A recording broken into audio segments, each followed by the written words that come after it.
رب اشرح لي صدري ويسر لي أمري واحلل عقدة من لساني يفقه قولي رب زدني علما اللهم فقهنا في الدين اللهم بارك لنا في أوقاتنا اللهم أخلصنا لوجهك الكريم يا رب لك الحمد كما ينبغي لجلال وجهك ولعظيم سلطانك اللهم صل على محمد صلى الله عليه وسلم وعلى آل محمد صلی اللہ علیہ وسلم۔ الحمدللہ ہم پڑھ رہے تھے حسن اخلاق کے بارے میں کہ جو اچھا اخلاق ہے وہ کیا ہے، اور پہلی کلاس میں ہی ہم نے اس کی اہمیت پر بات کر لی تھی، فضیلت پر بات کر لی تھی۔ اب اس میں جیسے کہ آپ کو پتہ ہے کہ ہم الگ الگ چیزوں کو دیکھ رہے تھے، مثلا کبھی صبر کے بارے میں، کبھی شکر کے بارے میں، کبھی نرمی کے بارے میں۔ آج انشاءاللہ ہم دیکھیں گے الخصم، جھگڑے کے بارے میں۔ اس کے بارے میں بھی جاننا ضروری ہے، کیونکہ جہاں کچھ لوگ رہتے ہوں وہاں جھگڑا بھی ہو جاتا ہے۔ دو لوگ اگر آپس میں رہ رہے ہیں تو وہاں پہ ایسی ویسی چیزیں ہو سکتی ہیں۔ بہتر ہے کہ انسان بجائے اس کے ایکسٹریم لیول پہ جائے، مجھے کسی کے ساتھ کوئی بحث کرنی نہیں، انسان اس کا بہترین طریقہ سیکھ لے کہ میں یہ کام کس طریقے سے کر سکتا ہوں۔ جھگڑا کسے کہتے ہیں سب سے پہلے یہ دیکھ لیجئے۔ جب کوئی شخص اپنی بات منوانے یا اپنے نظریے کو درست ثابت کرنے کے لیے دوسروں سے ٹکرا جائے، یہ نظریہ یا بات خیالات، مفادات، خواہشات یا پھر اقدار میں ہو سکتی ہے، اس چیز کو بولا جاتا ہے جھگڑا۔ ایک شخص کہہ رہا ہے کہ میں ٹھیک ہوں، میری بات صحیح ہے، یہ چیز مجھے ملنی چاہیے۔ اب اگر تو یہ ادب اور طریقے کے ساتھ ہو تو یہ ایک بہترین چیز ہے، کیونکہ اختلافات تمام انسانوں کے اندر ہیں۔ لیکن اگر یہ جھگڑا ایک دوسرے کو مارنے تک آ جائے، ایک دوسرے کو نقصان پہنچانے تک، تو پھر یہ اچھی چیز نہیں ہے، یہ اس کے ادب کے ہی خلاف ہے کہ انسان جھگڑا کرتے وقت گالی پہ اتر آئے یا بدتمیزی پہ اتر آئے۔ یہ جھگڑا مختلف لوگوں کے درمیان ہو سکتا ہے، حتیٰ کہ دو علماء کے درمیان، حتیٰ کہ میاں بیوی کے درمیان، حتیٰ کہ والدین اور اولاد کے درمیان، حتیٰ کہ ایک استاد اور اسٹوڈنٹ کے درمیان ہو سکتا ہے۔ تو اس میں ایک دوسرے کا خیال رکھنا، ادب کا خیال رکھنا، جذبات کا خیال رکھنا یہ ضروری ہے۔ اب اگر میں یہاں بیٹھ کے کسی انسان سے بات کر رہی ہوں نماز کے بارے میں، اب نماز کے بارے میں ہماری بات ہو رہی تھی، تو بجائے اس کے میں دلائل سے بات کرتی، میں نے جھگڑنا شروع کر دیا اور بدتمیزی پہ اتر آؤں، اس کو برا بلا کہنا شروع ہو جاؤں اور اس کو کافر اور پتہ نہیں کون کون سے اس پہ فتوے لگاؤں، حالانکہ وہ شخص میرے سامنے بیٹھے ہیں۔ تو کون سا شخص ایسے کرتا ہے، جھگڑے پہ اتر آتا ہے، گالیاں دیتا ہے، جس کے پاس اپنی بات کی کوئی دلیل نہیں ہوتی یا جس کی دلیل کمزور ہو؟ تو پھر وہ اپنی بات کو صحیح ثابت کرنے کے لیے اپنی آواز کو اونچا کر لیتا ہے، تاکہ میری آواز کے اونچے روب کی وجہ سے، دبدبے کی وجہ سے اگلے کی آواز دب جائے، چاہے وہ سچائی ہے۔ یہ مناسب نہیں ہے۔ اب دیکھ لیتے ہیں کہ جھگڑا ہوتا کیوں ہے، کیا وجہ ہے، کیوں دو لوگ جو ایک جیسے دکھنے میں بظاہر ایک جیسی اعضاء رکھتے ہیں، ایک جیسا جو ہے وہ ماحول میں رہتے ہیں، اور پھر بھی ان کے اندر اختلاف آ جاتا ہے۔ بازو کا دو سگے بہن بھائی ہو سکتے ہیں۔ نفسیاتی لحاظ سے اگر دیکھا جائے، خود پسندی، سب سے پہلے ایگو، یہ سنا ہوگا آپ نے زیادہ تر لوگوں کے جھگڑے کی وجہ ان کا نفس ہوتا ہے، اپنی بات کو سب سے زیادہ درست سمجھنا۔ دیکھیں میں حق پر ہوں، دیکھیں میں صحیح ہوں، حالانکہ صاف صاف سمجھ آ رہا ہے کہ یہ شخص غلطی پر ہے، اس کے باوجود وہ شخص آڑا رہے، نہیں میں تو ٹھیک ہوں، میں تو غلط نہیں۔ تو انسان کو بات کرتے وقت دوسرے شخص کے ساتھ کسی بھی رشتے میں چاہے وہ ہو، اپنی عزت نفس کو اور اپنی ذات کو بالکل سائڈ پہ رکھ دینا چاہیے، ورنہ آپ حق تلاش نہیں کر پائیں گے۔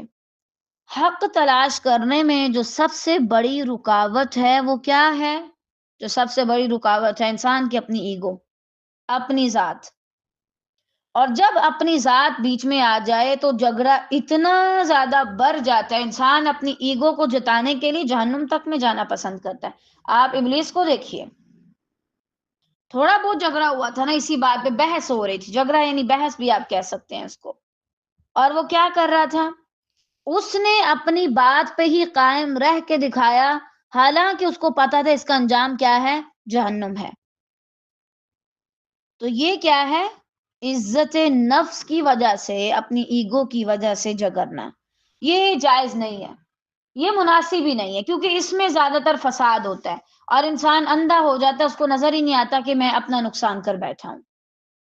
دوسرا، عدم برداشت، دوسروں کے نظریات یا رویوں کو قبول نہ کرنا۔ اب دیکھیں لڑنے کی کوئی بات رہتی ہی نہیں جب ہم یہ بات سمجھ لیں کہ ایک جگہ پر رہنے والے لوگ بظاہر جو ایک ساتھ رہتے ہیں اتنے عرصے سے، ان کے اندر کوئی نہ کوئی اختلاف کسی نہ کسی لحاظ سے ہو سکتا ہے، ٹھیک ہے نا؟ زیادہ تر ہمارے ہاں معاملات تب بگڑتے ہیں جب ہم قبول نہیں کرتے۔ بالفرض میرا ایک جو ہے وہ نظریہ ہے، اچھا میں نے یہ لائن پڑھی اور مجھے لگتا ہے یہ بات ایسے ہے، دوسرے شخص نے پڑھی اور اس نے کہا مجھے لگتا ہے یہ بات ایسے ہے، مجھ میں اور اس کی بات میں اختلاف ہو گیا۔ اب اس پہ کیا کرنا چاہیے؟ قبول کر لینا چاہیے، ٹھیک ہے بھائی، سب کی اپنی اپنی سوچ ہے، اس شخص کی اپنی سوچ ہے، اس نے اپنے لحاظ سے بات کی ہے، اس کا یہ مطلب تو نہیں ہے کہ میں اس کو مارنے پہ آ جاؤں۔ اتنی برداشت ہم سب کے اندر ہونی چاہیے۔ دوسرے کا مزاج ہم سے الگ ہو سکتا ہے جس بات کو میں بالکل معمولی لیتی ہوں وہ دوسرے کے لیے بہت بڑا پہاڑ ہو، صحیح؟ تو اس لیے قبول کرنا سیکھنا چاہیے نظریات کو، رویوں کو۔ اس کے علاوہ غلط فہمی، ہر بات کا غلط مطلب نکالنا، خود سے چیزوں کو سیٹ کرنے کی کوشش کرنا، خود سے کہانیاں گڑھنا۔ بالفرض فلاں نے مجھے جواب نہیں دیا، فلاں نے میری طرف ایسے دیکھا، اس سے جھگڑا شروع ہو گیا۔ اگر آپ نے کبھی اپنے بچوں کو جھگڑتے ہوئے دیکھا ہو تو وہ کیا کرتے ہیں؟ زیادہ تر کیا ریزن بتاتے ہیں آ کے آپ کو؟ امی دیکھ لیں یہ مجھے ایسے دیکھ رہا ہے، کیا مطلب چپ چاپ ہوتے ہیں، کسی نے کچھ نہیں کہا، اتنی دور بیٹھے ہوتے ہیں ایک دوسرے سے بچے، ایک دم کچھ چیخ پڑتا ہے اور دوسرے پہ چلانا شروع کرتا ہے، آپ کہتے ہیں کیا ہوا ہے؟ بچہ کہتا ہے وہ مجھے ایسے دیکھ رہا تھا۔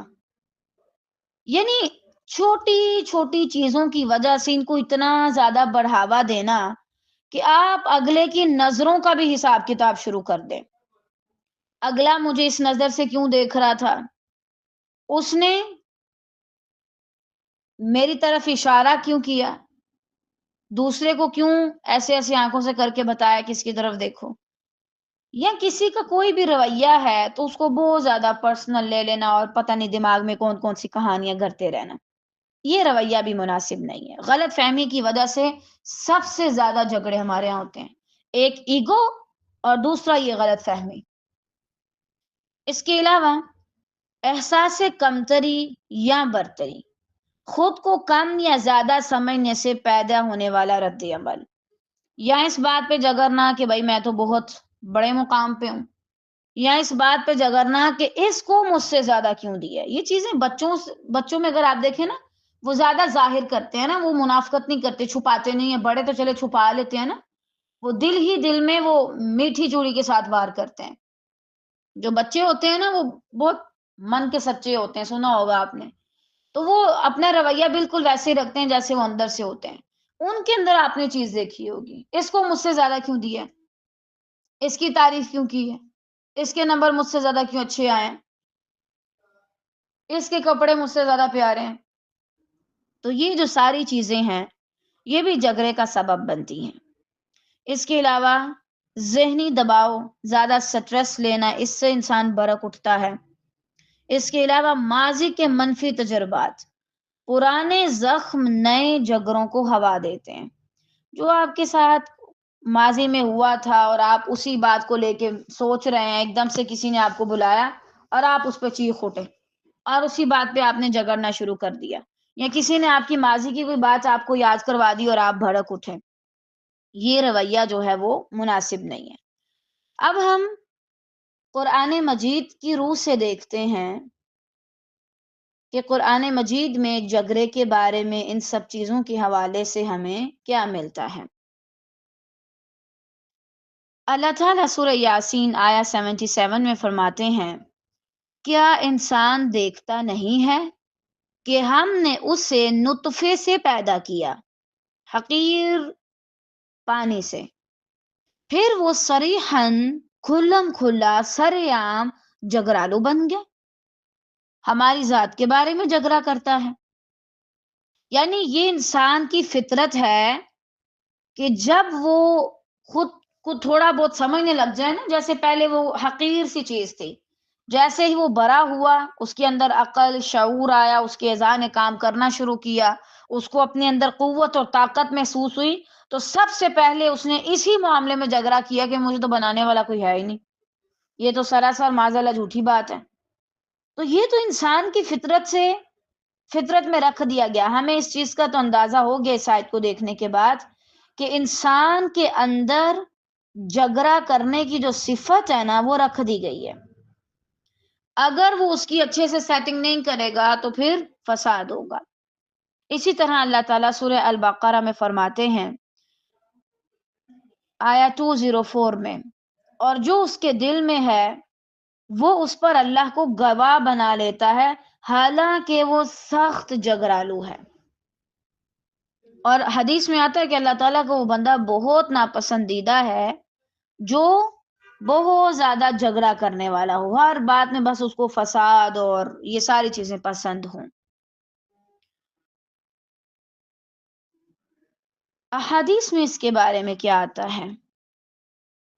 عروہ بن زبیر رضی اللہ تعالی عنہ سے روایت ہے کہ سیدہ عائشہ رضی اللہ تعالی عنہا نے انہیں خبر دی کہ ایک شخص نے نبی صلی اللہ علیہ وسلم سے اندر آنے کی اجازت چاہی، تو آپ صلی اللہ علیہ وسلم نے فرمایا اسے اجازت دے دو، اپنے قبیلے کا کتنا برا آدمی ہے۔ جب وہ شخص اندر آیا تو آپ صلی اللہ علیہ وسلم نے اس کے ساتھ بڑی نرمی سے گفتگو کی۔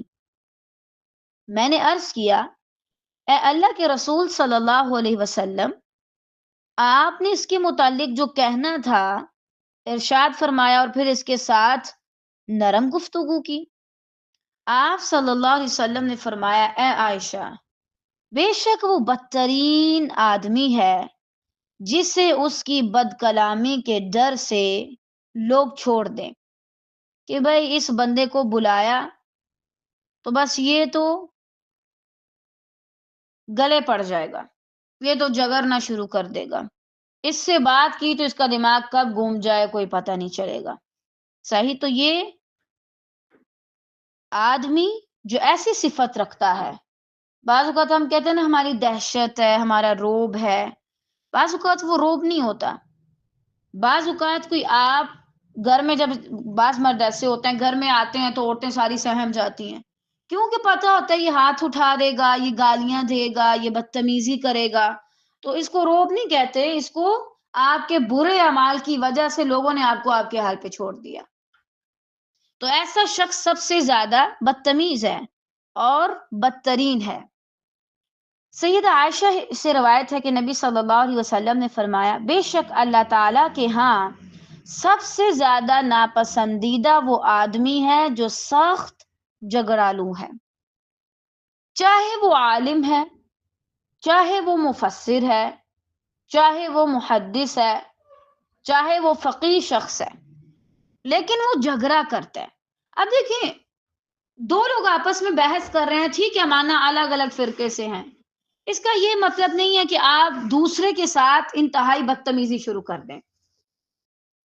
اچھا، ان دنوں میں ایک چیز دیکھ رہی تھی، آپ لوگ بھی یہ چیز نوٹ کرتے ہوں گے، اس کو عموماً لوگ فنی کلپس میں ڈالتے ہیں، فلاں نے فلاں عالم کے بارے میں یہ کہا، فلاں نے اس عالم کو یہ جواب دیا، یعنی ہر بندہ بیٹھا دوسرے کو بے عزت کر رہا ہے، اور پتہ نہیں اس کے لیے استغفر اللہ کیسے کیسے الفاظ استعمال کر رہا ہے، یہ جائز اولاد ہی نہیں ہے، اور پتہ نہیں یہ کون سے والے ہیں، یعنی جو واضح طور پہ گالیاں ہیں نا، وہ دے رہے ہیں ایک دوسرے کو، اور ہے کون ہے؟ عالم ہے۔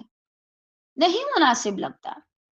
ہاں، نبی صلی اللہ علیہ وسلم کے بارے میں ہمیں ایک انداز پتہ چلتا ہے کہ جب نبی صلی اللہ علیہ وسلم خطاب کرتے لوگوں سے تو آپ صلی اللہ علیہ وسلم کا چہرہ مبارک سرخ ہو جاتا، اور آپ صلی اللہ علیہ وسلم کی آواز اونچی ہو جاتی، وہ الگ چیز ہے، لیکن آپ گالیوں پہ اتر آئے اور ایک دوسرے کے کردار پہ بات کریں، ایسا شخص اگر وہ یہ رویہ رکھتا ہے نا، اس کا یہ رویہ ایسے شخص کا، وہ دین پڑھا لکھا بھی ہو، اللہ تعالیٰ کو سخت ناپسند ہے۔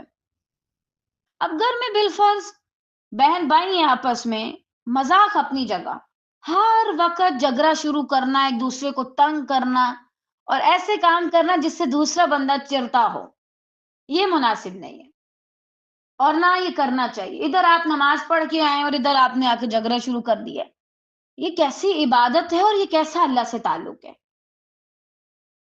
ادھر آپ نے تہجد پڑھی اور صبح اٹھتے ہی ایک دوسرے کا، جیسے بہو ہوتی ہیں، وہ ساس ہوتی ہیں، نند ہوتی ہیں، ایک دوسرے کا جینا حرام کر رہی ہیں، ایک دوسرے کے بارے میں غلط باتیں کرنا شروع کر رہی ہیں، کوئی فائدہ نہیں ایسی عبادات کا۔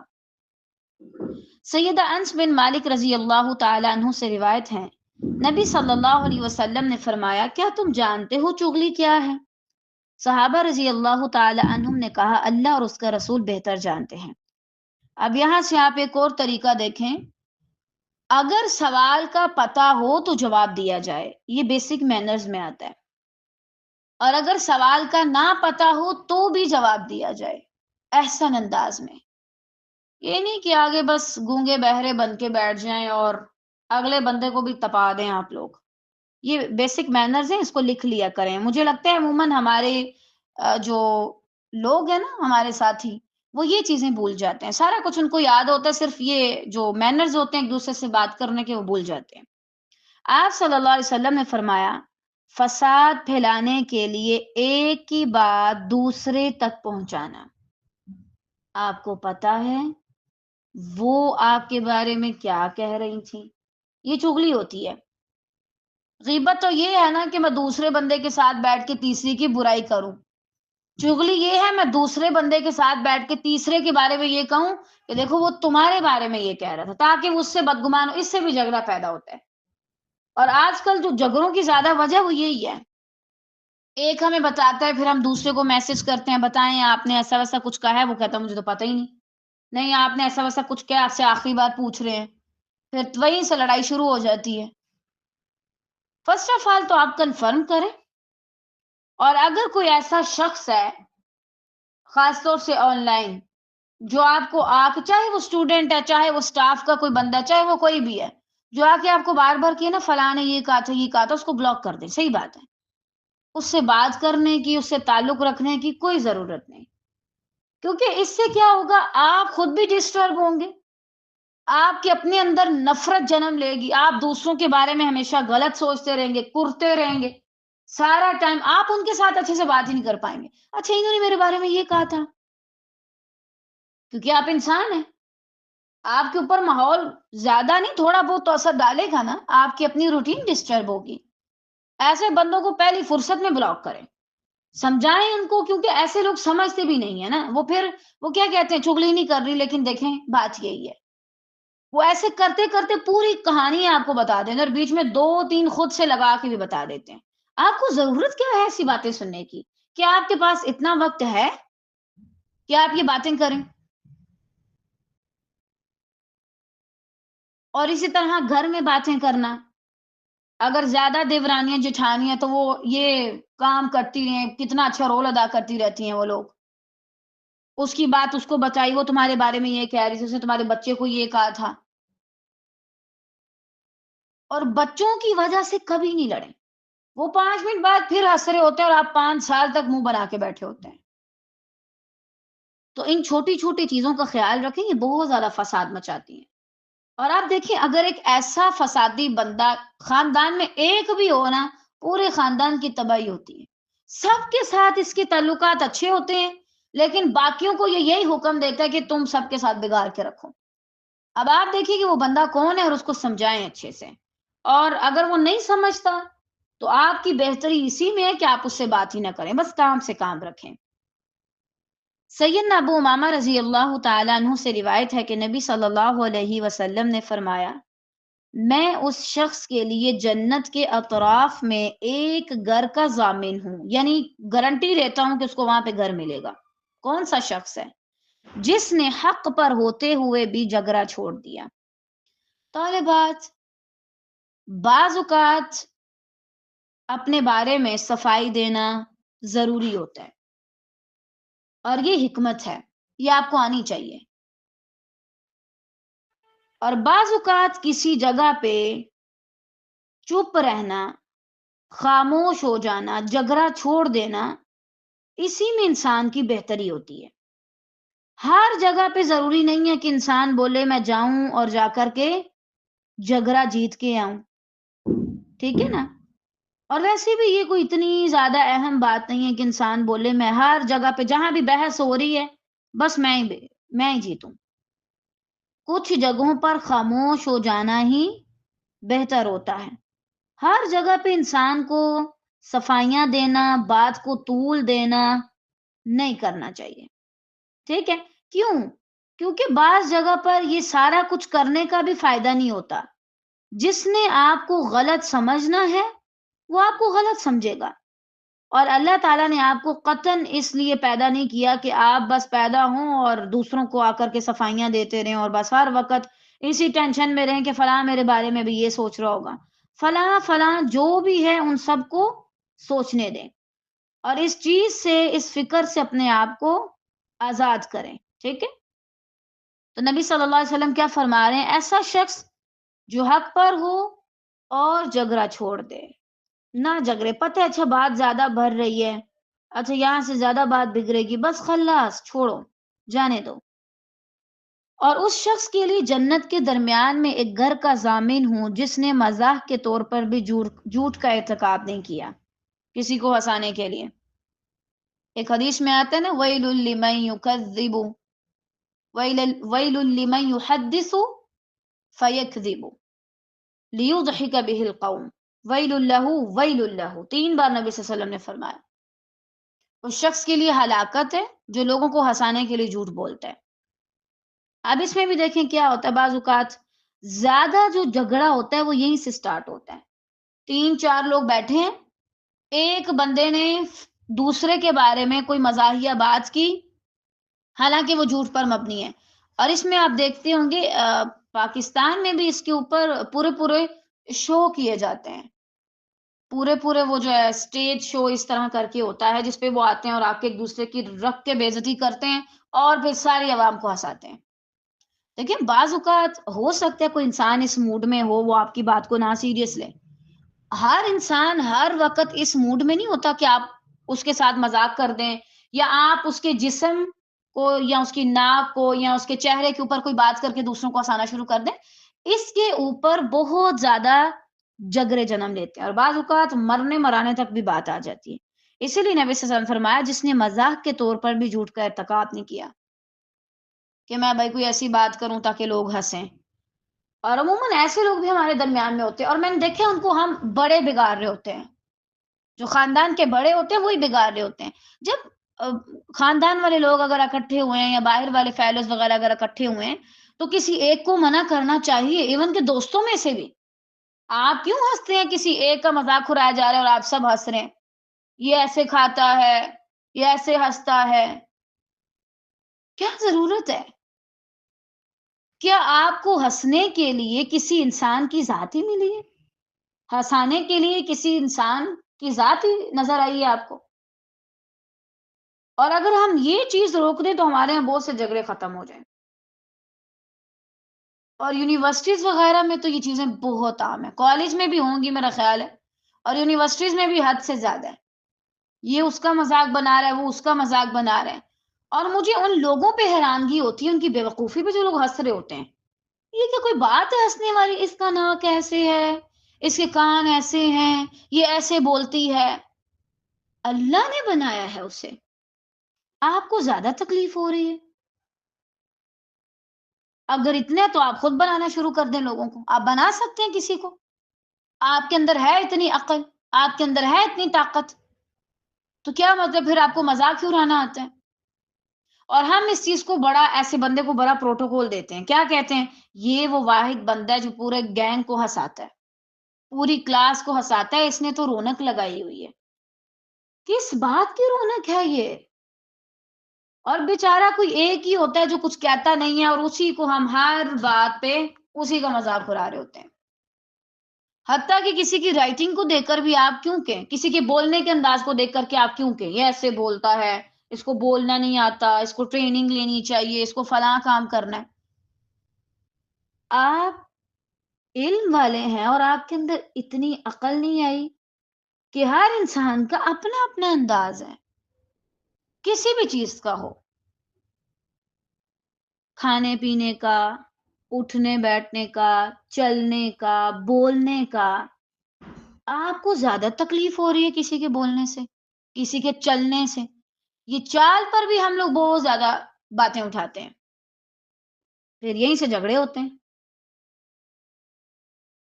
حتیٰ کہ آج کے دور میں تو ہم نے علماء کو بھی نہیں چھوڑا، جو بہترین علم سکھاتے ہیں، کلاس کے بعد ان کی بھی نقلیں اتارنا، ٹیچرز کی نقلیں اتارنا۔ اور مجھے تو حیرانگی ہوتی ہے کہ باقاعدہ جب کوئی پروگرام وغیرہ ہوتا ہے تو اس پہ اسٹوڈنٹس آتے ہیں اسٹیج پر اور آ کر کے اپنی ٹیچرز کی نقل اتار کے دکھاتے ہیں۔ جو صرف اپنے استاد کی نقلیں اتارے وہ علم خاک سیکھے گا؟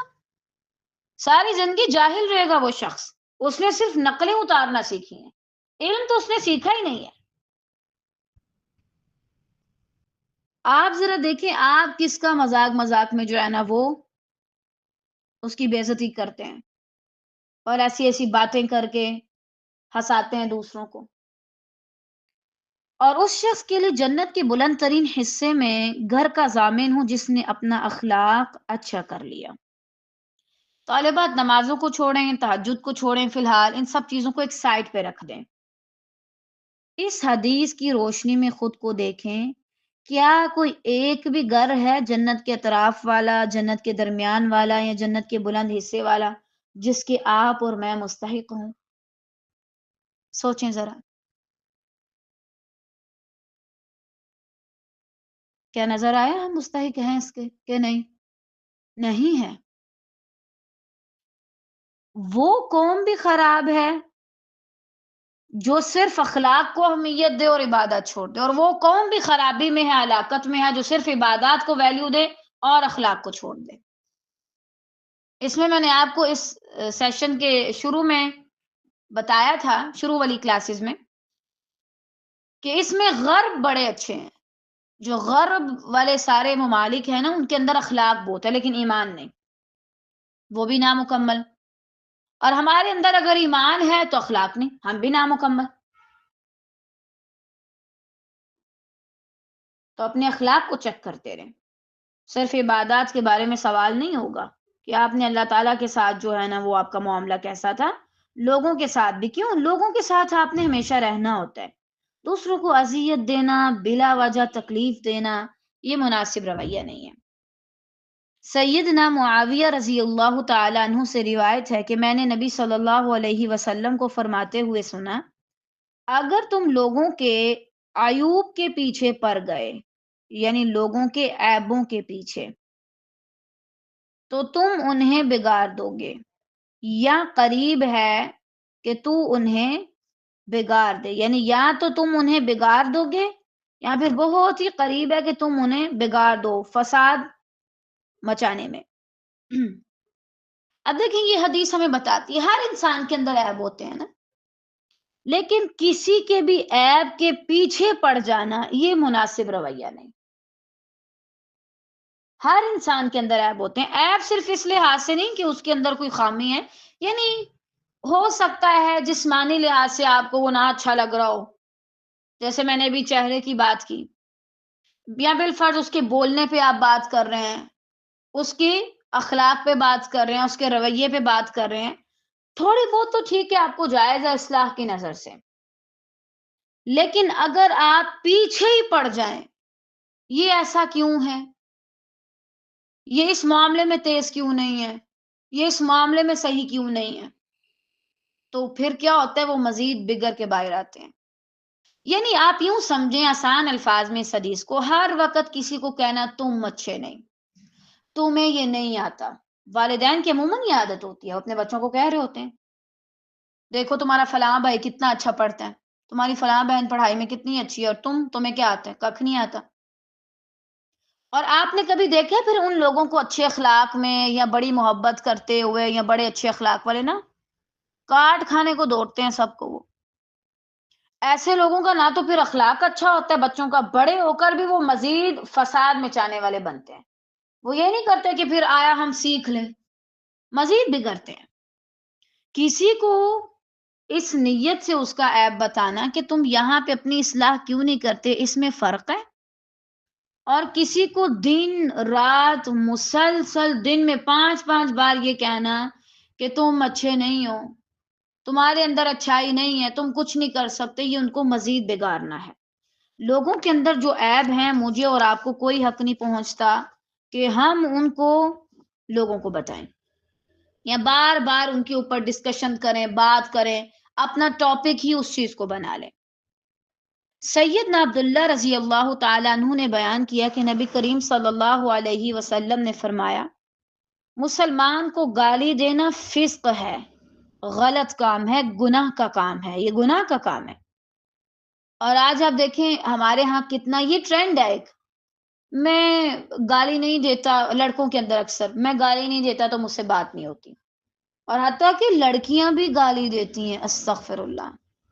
پہلے پہلے وہ بہت لگتا ہوتا تھا کہ اچھا لڑکیاں بڑی معصوم ہوتی ہیں، چلبلی سی ہوتی ہیں اور نازک سی ہوتی ہیں، توبہ توبہ استغفر اللہ۔ آج کی عورتیں، لڑکیاں لڑکوں سے بھی دو ہاتھ آگے، گالیاں بھی دیتی ہیں، سگریٹ بھی پیتی ہیں، نشہ بھی کرتی ہیں، اور یہ زیادہ تر جاہل عوام نہیں ہے، یعنی جو پڑھی لکھی نہیں ہے، یہ زیادہ تر پڑھی لکھی عوام ایسے کام کرتی ہے۔ ادھر آؤ میری اولاد، یہ وہ اس طرح کی باتیں کرنا، اونچی اونچی بولنا، ایک دوسرے کو گالیاں دینا، گالی کے سوا وہ کہتی ہیں ہم سے بات ہی نہیں ہوتی، کیا کریں ہمیں بات کرنی نہیں آتی، یہ تو صرف جذبات ہیں اور یہ تو صرف شروع کرنے کا سٹائل ہے۔ اور مسلمان کو گالی دینا یہ فسق ہے۔ اب اس میں مرد بھی کان کھول کے سن لیں، اگر آپ اپنی بہن، بیٹی، ماں، ان کو تو چلے کم دیتے ہیں نا، بیویوں کو زیادہ دیتے ہیں، اگر آپ اپنی بیویوں کو اور اپنے سسرال والوں کو گالیاں دیتے ہیں نا تو آپ بھی اسی زمرے میں آتے ہیں، آپ فسق کما رہے ہیں۔ آپ کو کیا ضرورت ہے پھر شادی کرنے کی اور کسی کی بہن بیٹی کو گھر میں لا کے اس کو گالیاں دینے کی؟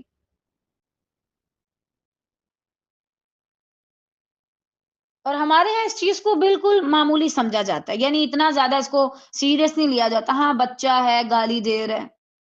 اور واللہ میں نے دیکھا ہے کچھ لوگوں کو وہ کیا کرتے ہیں، خاص طور سے دیہات والی سائڈ پہ نا اکثر اگر بچہ گالیاں دے رہا ہے وہ کہتے ہیں دیکھو یہ بھی گالی دیتا ہے، اور ہنسنا شروع کر دیتے ہیں اس پہ، استغفر اللہ۔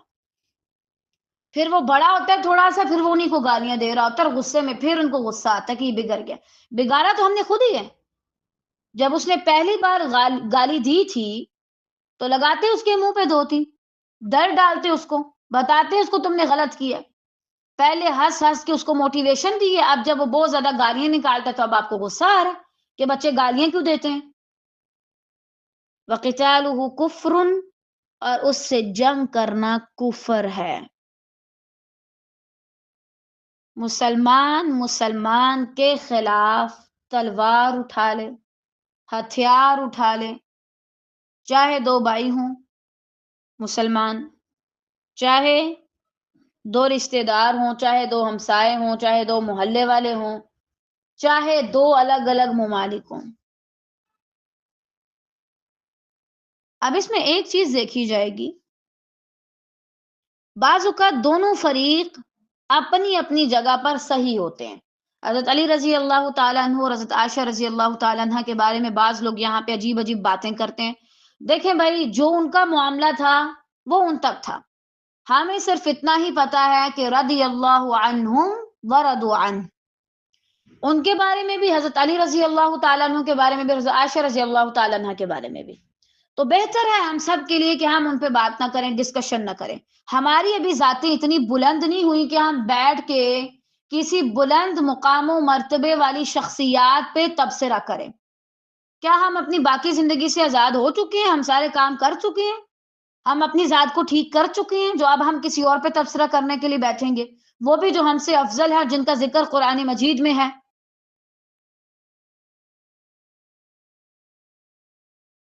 جب ازواج مطہرات کا ذکر کیا گیا تو اس میں حضرت عائشہ رضی اللہ تعالیٰ عنہ تھی۔ سورہ النور کی ابتدائی جو آیات ہیں وہ ہیں حضرت عائشہ رضی اللہ تعالیٰ عنہ کے بارے میں، اور جب رضی اللہ عنہم ورضوا عنہ کہا گیا تو اس میں حضرت علی رضی اللہ تعالیٰ عنہ آتے ہیں۔ تو ان کا معاملہ آپ سائڈ پہ رکھیں، ان کے لیے صرف ہمیں اتنا پتا ہے رضی اللہ عنہم ورضوا عنہ، ہمیں ضرورت ہی نہیں اس کے اوپر سیشن ارینج کرنے کی اور بڑی بڑی آگے تبصرہ کرنے کی اور ڈسکشن کرنے کی۔ ہمارا اس سے کیا لنک ہے کہ ہم معاذ اللہ ان کے بارے میں کوئی ایسی ویسی بات کریں۔ اچھا، دوسرا، آج کل کے جو حالات ہیں، جیسے افغانستان ہے، پاکستان ہے، یہ آپس میں لڑ رہے ہیں، اور افغانستان کو آپ چھوڑے چلیں، وہ تو دوسرا ملک ہے نا، ہمارا اپنا یہاں پہ بلوچستان والی سائڈ پہ، خیبر والی سائڈ پہ لوگ آپس میں لڑتے ہیں اور ایک دوسرے کو مارتے بھی ہیں۔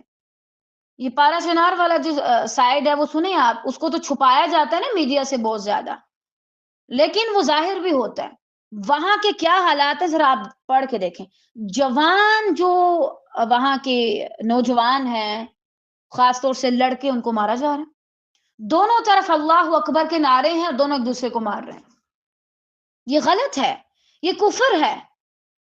آپ صرف زمین کے نام پر یا پتہ نہیں کوئی تعصب کی بنیاد پہ جنگیں کر رہے ہیں ایک دوسرے سے، یہ جائز ہی نہیں ہے، یہ کفر ہے۔ اور خاص طور سے آپ نے غیروں کے ساتھ بیٹھتے ہیں اور غیروں کو بڑا اپنا مانتے ہیں، ان کے ساتھ دوستیاں بڑھاتے پھرتے ہیں، تو پھر آپ کو اپنے گھر والے تو برے لگیں گے نا۔ جب باہر سے کوئی مل جائے احساس کرنے والا اور خیال رکھنے والا، تو پھر اپنے بہن بھائی کس کو بھاتے ہیں؟ پھر اپنے بہن بھائی تو کسی کو نہیں چاہیے، وہ تو پھر لگتے ہی غلط ہیں، وہ حصہ جو مانگتے ہیں۔ باہر والوں کو دینا پڑے تو کوئی اعتراض نہیں، گھر والوں کو ایک بھی دینا پڑے تو جھگڑے پہ اتر آتے ہیں۔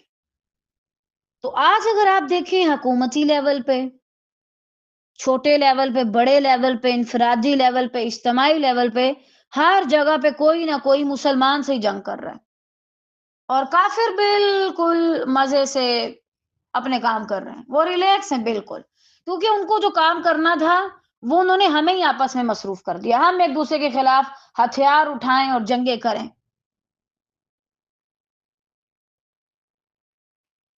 جو ایک اللہ کو ماننے والے ہوتے ہیں وہ آپس میں ایک دوسرے کے خلاف تلواریں نہیں اٹھایا کرتے۔ سیدنا ابو ہریرہ رضی اللہ تعالیٰ عنہ سے روایت ہے کہ نبی صلی اللہ علیہ وسلم نے فرمایا، اے اللہ، میں نے جس مومن کو بھی برا بلا کہا ہو تو اس کے لیے اسے قیامت کے دن اپنی قربت کا ذریعہ بنا دینا۔ یہ دعا اپنی زندگی میں شامل کر لیجئے۔ یا رب، اگر کوئی ایسا شخص ہے کہ نہ چاہتے ہوئے بھی میں نے اس کا دل دکھا دیا، وہ مجھ سے ہرٹ ہو گیا، تو یا رب تو اسے قیامت کے دن اپنی قربت عطا کرنا، اس تکلیف کے بدلے اسے اپنا قرب دینا۔ بعض اوقات ہو جاتا ہے اور الحمدللہ یہ بہت زیادہ آسانی بھی ہو گئی. بعض اوقات کچھ لوگ ہمیں معاف نہیں کر پاتے نا، یا اگر معاف بھی کر دیں تو پھر وہ ہمارے ساتھ نہیں رہتے، ان کے دلوں میں ہمارے لیے کوئی بات رہتی ہے. وہ اپنے بھی ہو سکتے ہیں، بیگانے بھی ہو سکتے ہیں، استاد بھی ہو سکتے ہیں. اللہ تعالیٰ ان سب پہ رحم کرے. تو یہ بڑی خوبصورت دعا ہے. یہ دعا ہے جس کی وجہ سے ہمارا ان کے ساتھ رشتہ جڑا رہے گا. اور ہو سکتا ہے کل کو جب وہ اس چیز کا اجر دیکھیں کہ اچھا فلاں بندے نے جس نے تمہارا دل دکھا دیا تھا جانے انجانے میں، اس نے یہ دعائیں کی جس کی وجہ سے آج تمہارے درجات اتنے بلند ہیں، تو ہو سکتے ہیں تب ان کے دلوں میں رحم آ جائے.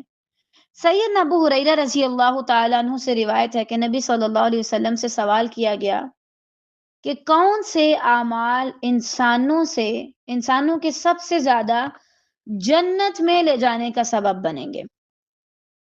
آپ صلی اللہ علیہ وسلم نے فرمایا التقوی، اللہ کا ڈر، اور اچھا اخلاق، یعنی اللہ تعالیٰ سے ڈرنا اور پھر اچھا اخلاق. جو شخص اللہ سے ڈرتا ہے اس کا اخلاق اچھا ہوگا، اور جس کا اخلاق اچھا نہیں، اس کو بتایا بھی جا رہا ہے یہاں پہ تم غلط ہو، پھر بھی اڑ جائے، یعنی اس کو پتا چل گیا کہ وہ غلط کر رہا ہے، اس کے باوجود وہ نہ سدھرے، تو پھر اس کے اندر اللہ کے ڈر کی کمی ہے. اور پوچھا گیا کون سی چیزیں انسانوں کے زیادہ جہنم میں جانے کا سبب ہوں گی. آپ صلی اللہ علیہ وسلم نے فرمایا الفم والفرج، منہ اور شرمگاہ. اب یہاں پہ منہ کی بات کیوں کی گئی؟ یعنی برا اخلاق رکھنا، ایک دوسرے کے ساتھ بدتمیزی کرنا، برا رویہ رکھنا، بد اخلاقی کرنا، جھگڑا کرنا، یہ ساری چیزیں اس میں شامل ہیں. اس حدیث کی روشنی سے اپنا محاسبہ کیجیے. سیدنا سہل بن سعد رضی اللہ تعالیٰ عنہ سے روایت ہے کہ نبی صلی اللہ علیہ وسلم نے فرمایا جو شخص مجھے اپنے دونوں جبڑوں کے درمیان کی چیز یعنی زبان اور اپنی دونوں ٹانگوں کے درمیان کی چیز یعنی شرمگاہ کی ضمانت دے گا، میں اس کے لیے جنت کا ضامن ہوں. یعنی اپنی زبان کا اچھا استعمال کرے، ایسا نہیں کہ بد اخلاقی کر رہا ہے، برا رویہ رکھ رہا ہے، دوسروں کے ساتھ جھگڑے پہ جھگڑا کر رہا ہے. اور جیسے میں نے آپ کو شروع میں بتا دیا نا کہ جھگڑا ایک نارمل چیز ہے، ہو سکتا ہے بحث کرنا، لیکن اگر یہ نارمل رکھا جائے، اگر اس میں ایک بندہ سائیکو بیہیو کرنے لگ جائے تو پھر یہ نقصان دہ چیز ہے. جھگڑے کے نقصانات کیا ہوتے ہیں؟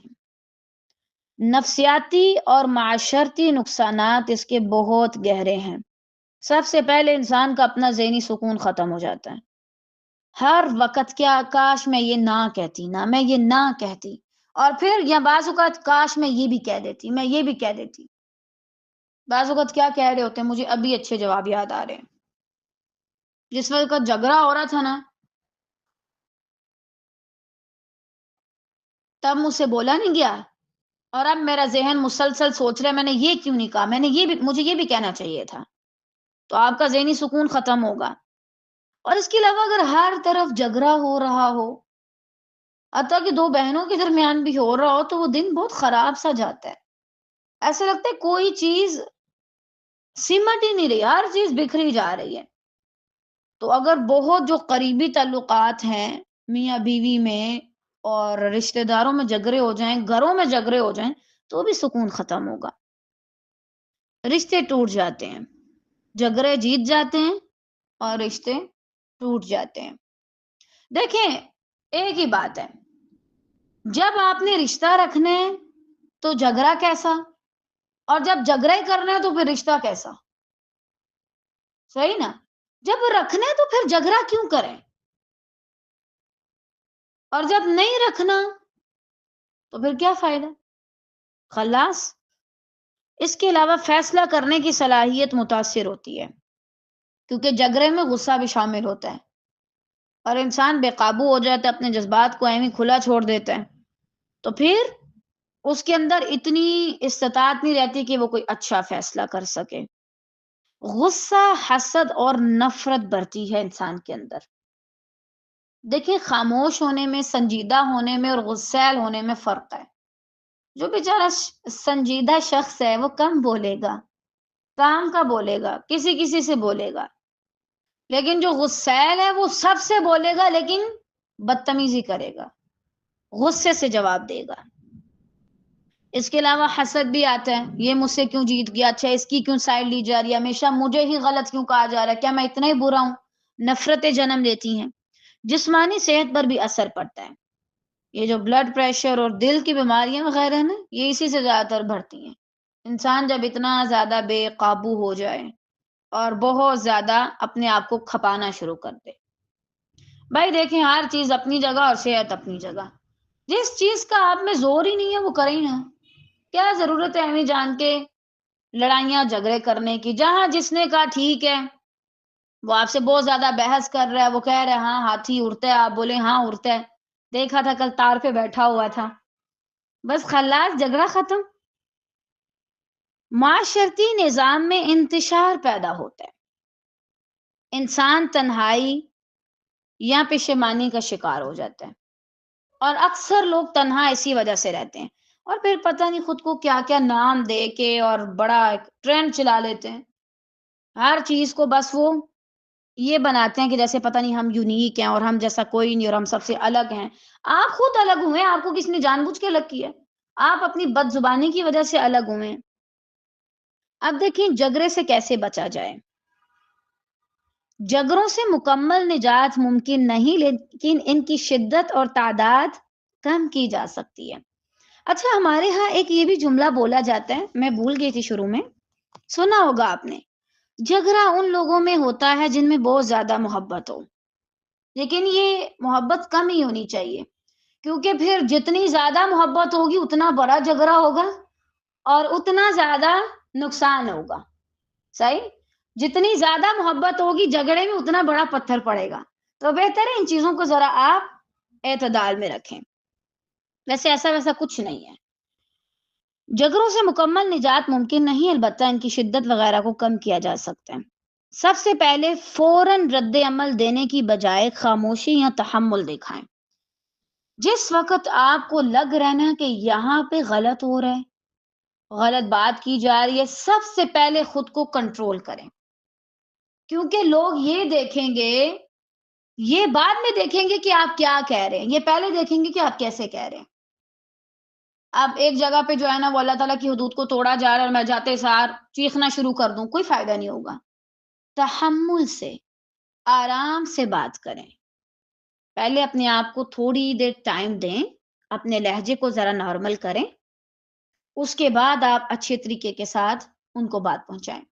دیکھیں مقصد یاد رکھیں، ہمارا مقصد فساد کرنا یا لڑائی کرنا نہیں ہے، یا اگلے بندے کی انسلٹ کرنا نہیں ہے۔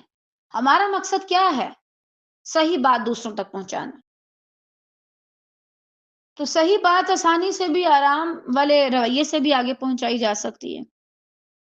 اس کے علاوہ بات کو سمجھنے کی کوشش کریں، فوراً فیصلہ نہ کریں، پہلے دوسرے بندے کو سنیں، پہلے دیکھیں یہاں پہ چل کیا رہا ہے، ضرورت ہے میرے بولنے کی یا میرے چپ رہنے کی زیادہ ضرورت ہے، اور دوسرا کیا چاہتا ہے۔